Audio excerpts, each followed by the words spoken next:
What difference would it make if China invaded Taiwan? That would probably lead to the end of the Chinese system as an industrialized economy in less than a year. It's an open question of whether or not the Chinese could pull it off. And with the Ukraine war, we finally got some good signposts of what it might look like. The Chinese have always assumed that the war would be a walkover, that no one else will get involved, and that China is such a big place that everyone will just suck it up and move on. Well, that clearly hasn't happened with Ukraine. And the United States and the West have a much tighter relationship with Taiwan than they do with Ukraine. Ukraine was only preparing for this war for 8 years. Taiwan has been preparing for 60.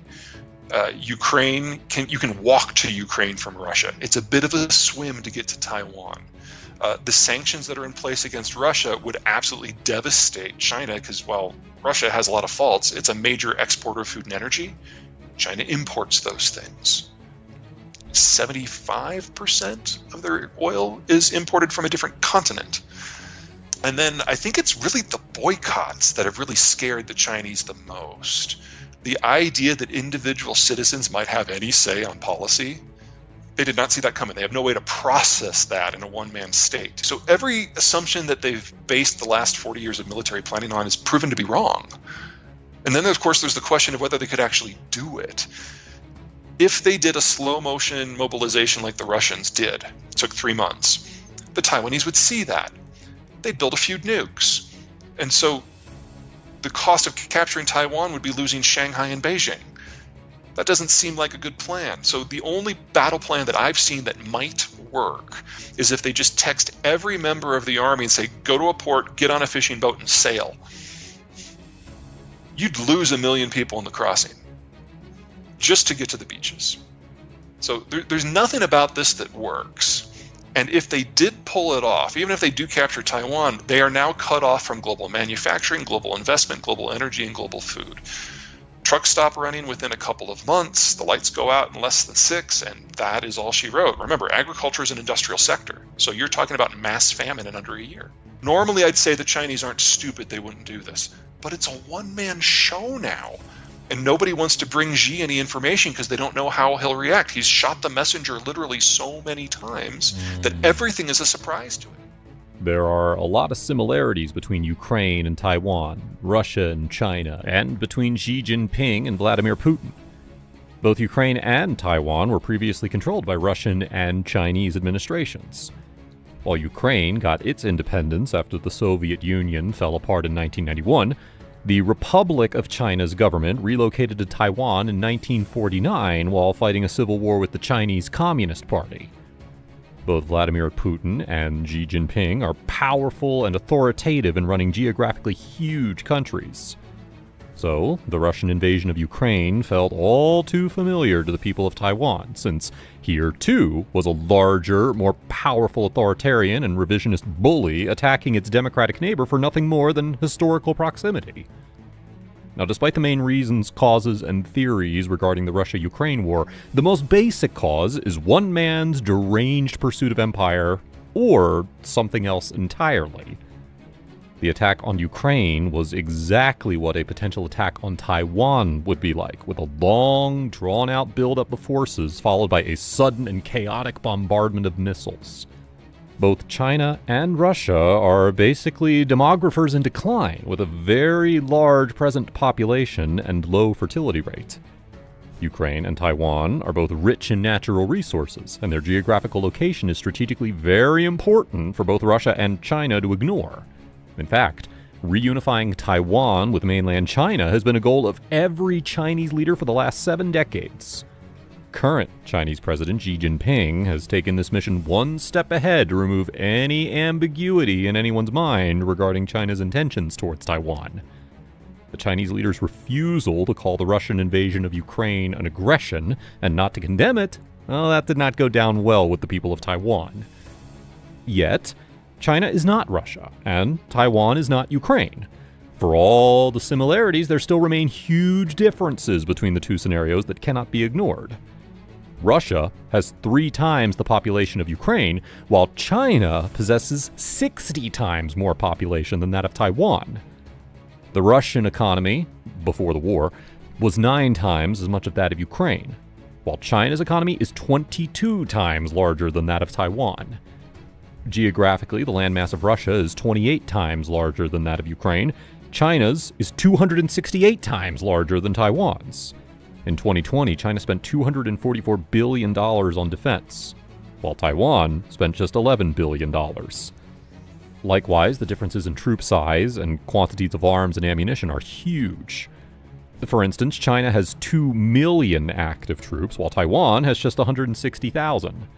China possesses 3,330 fighter jets, while Taiwan has just 568. And Taiwan has 2 submarines against China's gigantic number of 59. So we may presume that China is probably every bit as big, powerful, and strong as it looks on paper, but still, most defense analysts around the world say that a Chinese invasion of Taiwan would be just downright hard. There are many ways that China can go about it. It can either launch a Cuba-style blockade by first seizing the smaller islands on its periphery, or even infiltrating from within. Yet the most likely sequence of events would be as follows. First would be the Chinese bombardment of important and vital Taiwanese infrastructure, e.g. ports, airports, and bases, so as to cause large-scale chaos, confusion, and a breakdown in the chain of command. Second, China would attempt to establish air superiority, meaning control of the skies, and therefore cover for what may come next. Now, as proved in the Russia-Ukraine conflict, this is much harder than it sounds, even for a more powerful and substantially larger attacker. Still, up to this point, China could quickly cause serious and irreparable harm. The third step would be when the People's Liberation Army would be tested to its core, because amphibious attacks are no walk in the park, even in the best of conditions. Generally speaking, this form of war requires 3 prerequisites to be successful, namely air superiority, overwhelming fire and manpower advantage or surprise, and the ability to quickly reinforce. Now, every battle's different, but historical records prove that countries who have overpowered their opponents on the battlefields had all of these 3 mentioned advantages. In the vast majorities of the conflicts in history, the absence of any one of these factors led to failure. Russia has struggled in Ukraine despite sharing borders with it, whereas Taiwan is located at a considerable distance from mainland China, signifying the fact that one of the basic factors that matters in wars for attacking party is a geographically challenging environment. War pictures of Ukraine mostly show trees, grass, and tractors with some mountains, but the coastal areas of Taiwan are much trickier. Although there are mud plains and coastal rice paddies, the invading troops would soon have to tackle 2,000 to 3,000 foot peaks within the artillery distance of the shoreline. In between are fairly populous urban areas. If, for example, we take the general ratio of advantage of 2 to 3 attackers per defending troop, Taiwan's tall and irregular coastline would multiply this fraction several times over to about 24 attacking Marines per 8 defending troops. The U.S. military knows this fact all too well. In the Second World War, the U.S. once seriously considered attacking the then Japanese-controlled Taiwan, but only going so far as drafting plans for Operation Causeway. The U.S. Marine commanders estimated that in order to overtake a patchwork of 30,000 starving Japanese soldiers, an insane amount of about 400,000 Marines and 4,000 ships would be required. Thus, the U.S. military found the idea too risky and opted for the Philippines instead, referring to Taiwan as an unsinkable aircraft carrier. So, in present times, figuratively speaking, China would need a boatload of about 1 to 2 million troops to carry out such an attack, making it the largest amphibious operation ever. This would be the ultimate challenge for the People's Liberation Army in terms of logistics, because in war, moving around that much of a quantity of troops simultaneously is no easy task. Even if China opted to move around only troops with no armor or tanks, 30,000 is all they could manage at a time. And this counts for only 3% of the total PLA active ground force troops. Thus, this hypothetical operation has been nicknamed the Million-Man Swim. If China ever went ahead with such an attack, it would not be as sudden as that on Ukraine. Experts believe that the world would have no fewer than 30 and up to 60 days of warning before the actual war began, giving Taiwan a full 1 to 2 months to make itself as impenetrable as possible by laying mines, staging weapons, and repositioning critical infrastructure. Now, experts believe that the time of the year that China can make this offensive move is also pretty predictable, because waves are usually too strong in the winters, while typhoons are problematic during the summers, which leaves behind only 2 months, either April or October. Likewise, from where can and will China launch its attack, that can also be predicted. There are only about 13 beaches in all of Taiwan suitable for landing.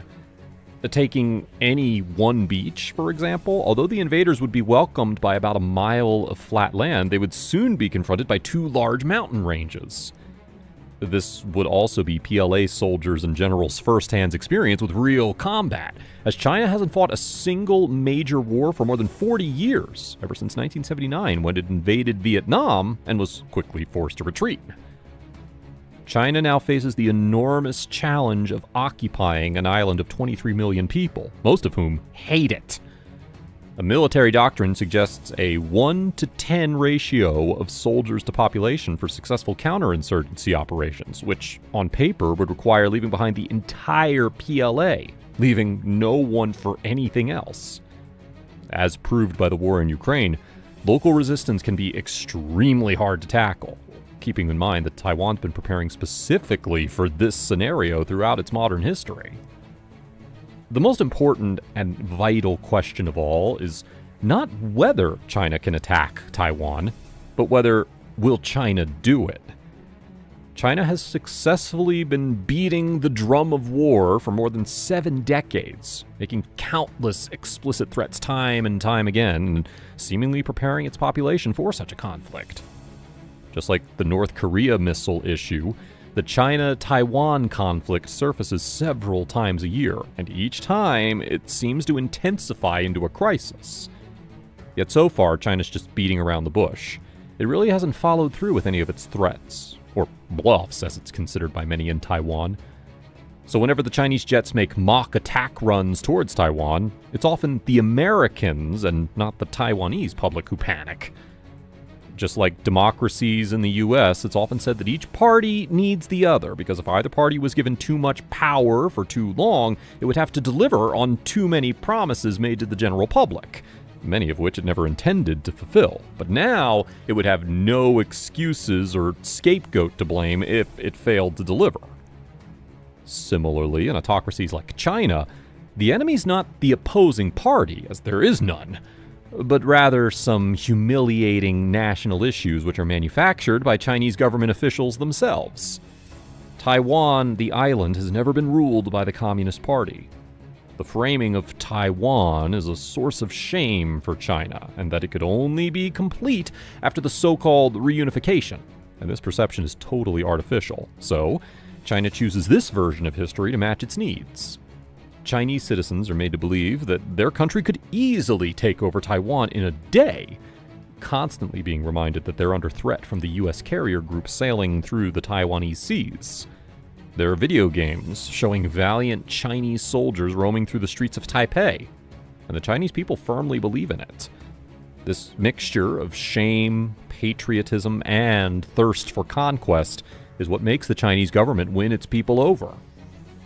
In short, China uses Taiwan as a button, which is pressed when things at the homeland are not going so well, so as to not only distract both local Chinese and foreigners, but also to stoke nationalism. But this still does not rule out the actual chances of invasion of Taiwan by China. The danger for China is that it can easily become unnecessarily dependent on this Taiwan issue. Each and every time China gains short-term domestic approval by threatening Taiwan or by making outlandish claims about how easy it is for China to take Taiwan over, it's actually writing a check for itself which would eventually become too costly to cash. Yet, China has created conditions for itself where it might be forced or compelled to act upon its bluffs one day. If, for example, Taiwan was to formally declare its independence, or if China faces a legitimate crisis at home. One of the most important lessons learned from the Russian invasion of Ukraine is not that the experts were wrong, but rather that rational models of how humans should behave don't match reality. We can only see the world as it is, and not as Vladimir Putin or Xi Jinping sees it. Russia will pay an enormous economic price for its actions. It's already been reduced to the role of North Korea on the world stage. Now, although economic sanctions have slowed its efforts, they have not dissuaded them. While the odds of a Chinese invasion doesn't look likely on paper, we can't rule it out completely. The world must take the possibility of Chinese invasion seriously in order to make it less likely. The current status quo position of Taiwan is not ideal for anyone. China will always see Taiwan as its integral province, an unfinished business from its past. The US, the UK, and other democracies of the world are forced to tiptoe around the issue so as not to upset the bully, China. The people of Taiwan bear the biggest burden of all, being denied the privileges, safety, and opportunities of a widely recognized statehood. All three parties, seemingly and for vastly different reasons, have decided that the status quo is still better than the alternative. Still, Chinese actions under the leadership of President Xi Jinping are the hardest to predict. But one can only hope that the Chinese premier must have learned lessons from the misadventure of his Russian counterpart, and he'll restrain from attempting likewise.